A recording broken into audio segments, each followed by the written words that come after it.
World test championship పాయింట్ల పట్టికలో టీమిండియానే టాప్‌లో ఉంది. ఇప్పటివరకు టీమిండియా 9 మ్యాచ్‌లు ఆడింది. అందులో 6 మ్యాచ్‌లు గెలిచింది. 2 మ్యాచ్‌లు మాత్రమే ఓడిపోయింది. ఒక మ్యాచ్‌ను డ్రా చేసుకుంది. 68.52% విజయాలు నమోదు చేసింది. ప్రస్తుతానికి తిరుగులేని పొజిషన్‌లోనే ఉంది. స్వదేశంలో బంగ్లాదేశ్‌తో 2 మ్యాచ్‌ల సిరీస్ భారత్‌కు కీలకం కానుంది.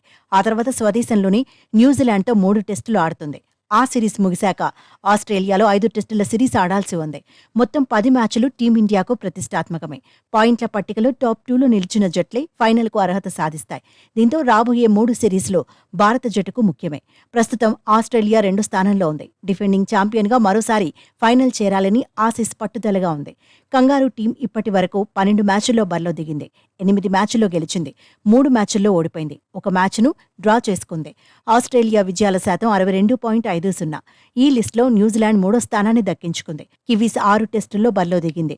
3 మ్యాచ్ల్లో గెలిచింది. 3 మ్యాచ్ల్లో ఓడింది. విజయాల శాతం 50. ప్రస్తుతం పాయింట్ల పట్టికలో బంగ్లాదేశ్ దూసుకుపోయింది. పాకిస్తాన్పై సంచలన విజయాల తర్వాత టేబుల్లో మెరుగైంది. ఇప్పటి వరకు బంగ్లాదేశ్ 6 టెస్టులు ఆడింది. 3 మ్యాచ్ల్లో గెలిచింది. 3 మ్యాచ్ల్లో ఓడింది.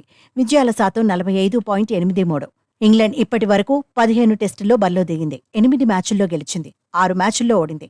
ఒక మ్యాచ్ డ్రా అయింది. విజయాల శాతం 45.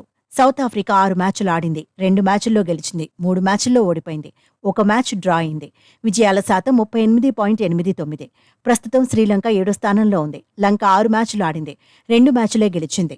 4 మ్యాచ్ల్లో ఓడిపోయింది.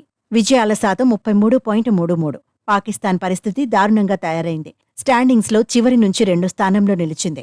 7 మ్యాచ్లు ఆడిన పాకిస్తాన్ 2 గెలిచింది. విజయాల శాతం 19.05 మాత్రమే. 9 మ్యాచ్లు ఆడిన వెస్టిండీస్ ఒకే మ్యాచ్లో విజయం సాధించింది. విజయాల శాతం 18.52 మాత్రమే.